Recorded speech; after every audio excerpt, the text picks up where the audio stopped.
नमस्कार दोस्तों, आपका आपके अपने चैनल मैथमेटिक्स रियलाइजेशन पर हार्दिक स्वागत है। दोस्तों, आज हम बात करेंगे रेशनल नंबर के बारे में। तो दोस्तों, आज आज हम बात करेंगे कि रेशनल नंबर्स क्या होते हैं और उनका यूज कहाँ किया जा सकता है। दोस्तों, रेशनल नंबर के बारे में हमने पिछली कुछ वीडियोस में, पिछली जो 2 वीडियो आई है रेशनल नंबर पे, उनमें थोड़ी बात की है रेशनल नंबर के बारे में। दोस्तों, फिर भी आज इसकी डेफिनेशन जान लेते हैं कि रेशनल नंबर क्या होते हैं। अगर दोस्तों आप इरेशनल नंबर के बारे में जानना चाहते हैं, यानी कि अपरिमेय संख्याओं के बारे में, तो मैं उसका लिंक आपको डिस्क्रिप्शन में दे दूंगा, आप वहां से देख सकते हैं। ठीक है फ्रेंड्स।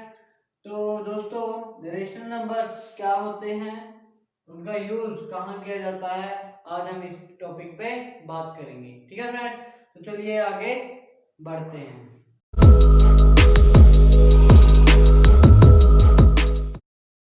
तो दोस्तों, चलिए बात करते हैं कि रेशनल नंबर्स क्या होते हैं। दोस्तों, जो रेशनल नंबर होते हैं वो कौन से होते हैं, जिन नंबर्स को which numbers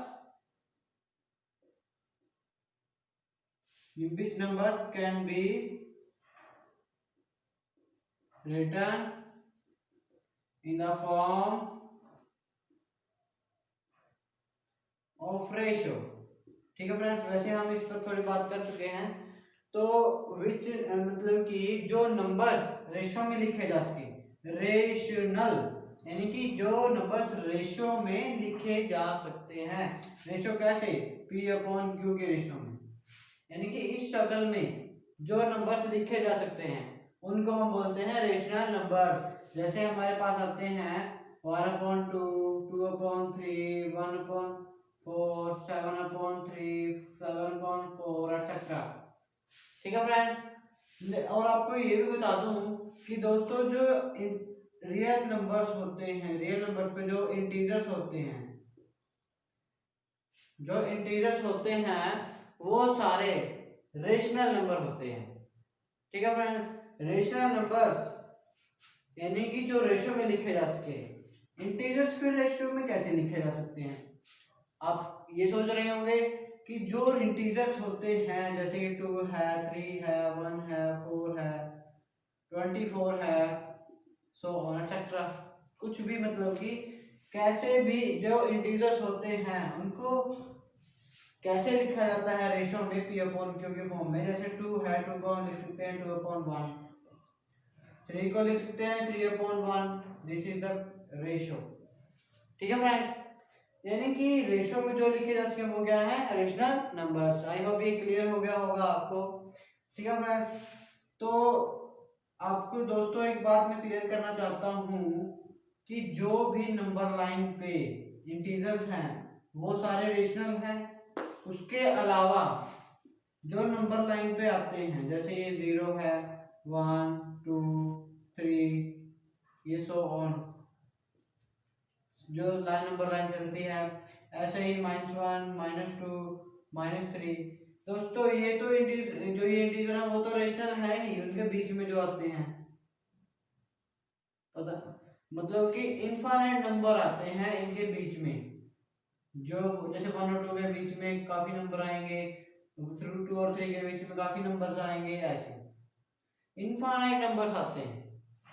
ठीक है फ्रेंड्स, तो जैसे ये नंबर्स हैं, ये सारे नंबर्स रेशनल हैं।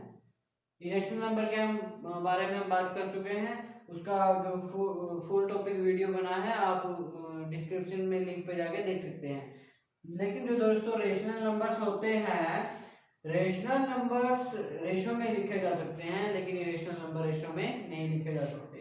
ठीक है फ्रेंड्स, आई होप ये आपको समझ आ गया होगा कि जो रेशनल नंबर्स हैं वो रेशो में लिखे जा सकते हैं। तो दोस्तों, अब थोड़ी बात करते हैं कि रेशनल नंबर का यूज हम कहाँ कर सकते हैं।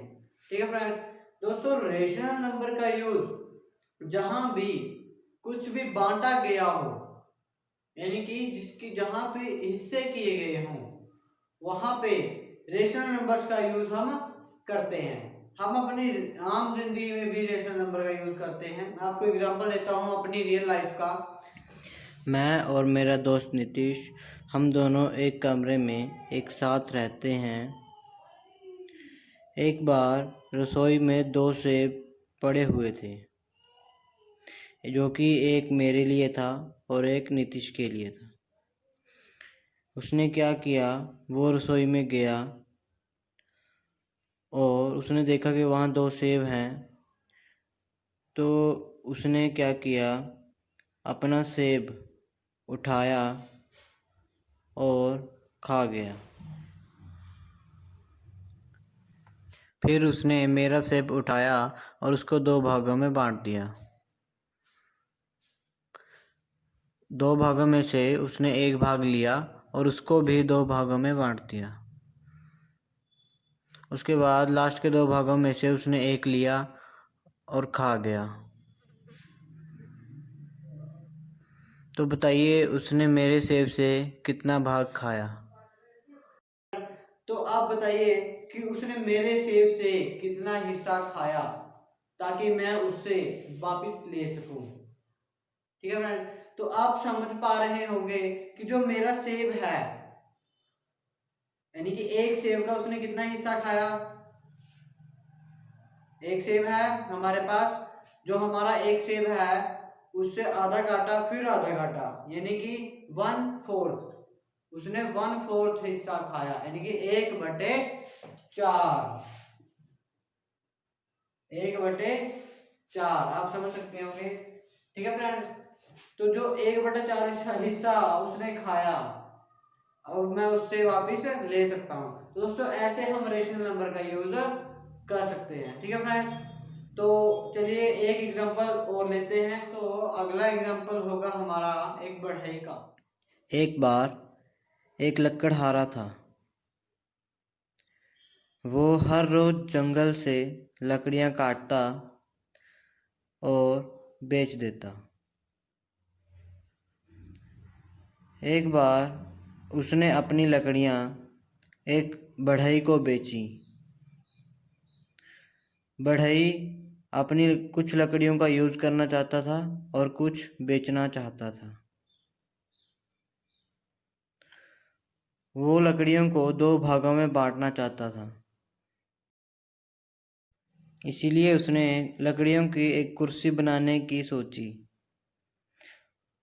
और बची लकड़ियाँ वो बेच देना चाहता था। तो आप यहाँ अंदाज़ा लगा सकते हैं कि वो उनको 2 भागों में बांटने के लिए परिमेय संख्याओं का प्रयोग करेगा, जैसे 1/2, 1/4, 3/5 एक्सेट्रा। अगर वो लकड़ियों का 1/3 भाग कुर्सी बनाने के लिए प्रयोग करता है, तो वो लकड़ियों का कितना भाग बेच पाएगा? वो 1 - 1/3 यानी कि 2/3 भाग बेच पाएगा। वो 1/3 भाग यूज़ कर पाएगा और 2/3 भाग लकड़ियों का बेच पाएगा। दोस्तों मान लीजिए वो सारी लकड़ियां 1 थी। ठीक है फ्रेंड्स, वो सारी लकड़ियां क्या थी 1। उसमें से 1/3 उसने क्या कर ली, यूज कर ली। यूज करने के बाद उसके पास क्या बचा, आप अंदाजा लगा सकते हैं 2/3, यानी कि हम यहाँ पे एलसीएम लेते हैं। एलसीएम है 3 - 1 = 2/3।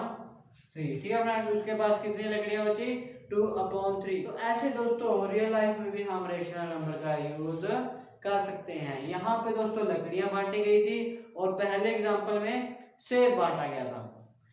तो दोस्तों ऐसे रेशनल नंबर का यूज किया जाता है। तो दोस्तों आपको बता दूं कि जो हमारे बैंक्स होते हैं, बैंक हमारे जब इंटरेस्ट मतलब कि वो करना होता है कि इंटरेस्ट कितना दिया जाए। आप जानते हैं कि हमारी जो डिपॉजिट्स होते हैं उन पे इंटरेस्ट मिलता है, या हम जो लोन लेते हैं हमें उस पूंजी पर ही हमें इंटरेस्ट देना होता है। यानी कि पूंजी का कितना भाग हमें एक्स्ट्रा देना होगा, या हम अगर डिपॉजिट की बात करें तो इसमें हम रेशनल नंबर का यूज करते हैं। हमारे बैंक से जो रेशनल नंबर का यूज करते हैं वो कैसे, तो देखिए जैसे हमने क्या किया, मनी डिपॉजिट की बैंक में, ठीक है फ्रेंड्स। अब मान लीजिए बैंक हमें देता है 5% लोन, सॉरी 5% इंटरेस्ट देता है हमें बैंक डिपॉजिट्स पर, ठीक है फ्रेंड्स। जो एफडी होते हैं, फिक्स्ड डिपॉजिट होता है।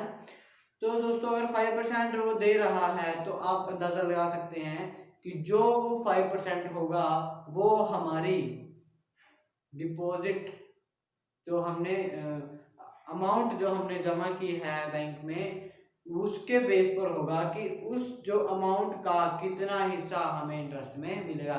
उस अमाउंट का 5% हमें एक्स्ट्रा मिलेगा, जो अमाउंट है हमारी। जैसे फॉर एग्जांपल अगर हम 1000 रुपये जमा करते हैं, 1000 रुपये अगर हम जमा करते हैं तो उसका 5% यानी कि कौन सा हिस्सा होगा, आप अंदाजा लगा सकते हैं। 1000 इंटू 5/100 क्या होगा फ्रेंड्स, 1000 इंटू 5/100 यानी कि 120, 100 का 120th पार्ट, यानी कि सॉरी 1000 का, 100 का नहीं, 1000 का 120th पार्ट यानी कि 1/20वां हिस्सा। वो अब अंदाजा लगा सकते हैं कि उस 1/20वां हिस्सा हमें मिलेगा। वो कितना होगा, 1000 इंटू 1/20 आप काट के लगा सकते हैं। तो ऐसे दोस्तों हमें कितना हिस्सा इंटरेस्ट मिलेगा और हमें अमाउंट का कितना हिस्सा, लोन अगर हमने लिया है तो कितना हिस्सा इंटरेस्ट देना होगा, ठीक है फ्रेंड्स। तो ऐसे हम हमारे बैंक्स भी रेशनल नंबर का यूज करते हैं, ठीक है फ्रेंड्स। जहां परसेंटेज की बात होती है वहां रेशनल नंबर्स का यूज होता है, क्योंकि परसेंटेज हमेशा हिस्से की बात करता है, हमेशा हिस्सा। यानी कि जैसे हमारे पास एक सर्कल है, ठीक है फ्रेंड्स, अगर ये पूरा 100% है तो ये कितना परसेंट होगा, कितना परसेंट होगा, 25%, यानी कि 1/4 ऐसे, ठीक है फ्रेंड्स। जहां परसेंटेज की बात होती है वहां हिस्से की बात होती है और वहां रेशनल नंबर का भी यूज होता है, ठीक है फ्रेंड्स। तो ऐसे दोस्तों हम रियल लाइफ में रेशनल नंबर्स का यूज कर सकते हैं। आशा करता हूं दोस्तों कि आपको ये कंसेप्ट समझ में आया होगा कि रेशनल नंबर्स क्या होते हैं और उनका यूज हम रियल लाइफ में कैसे कर सकते हैं, ठीक है फ्रेंड्स। तो दोस्तों हमारा जो नेक्स्ट टॉपिक होगा वो हम बात करेंगे कि रेशनल नंबर को डेसिमल एक्सपेंशन में कैसे लिखा जा सकता है। डेसिमल एक्सपेंशन मींस यानी कि दशमलव प्रसार, यानी कि उसको पॉइंट में जो वैल्यू आती है उसको कैसे लिखा जा सकता है, और ये बिना पॉइंट में निकाले हम ये कैसे जान सकते हैं कि जो पॉइंट दशमलव प्रसार उसका आएगा वो टर्मिनेट होगा या नहीं होगा, टर्मिनेट होगा या नहीं होगा, ठीक है फ्रेंड्स। ये जानने के लिए दोस्तों मिलते हैं नेक्स्ट वीडियो में, तब तक के लिए धन्यवाद।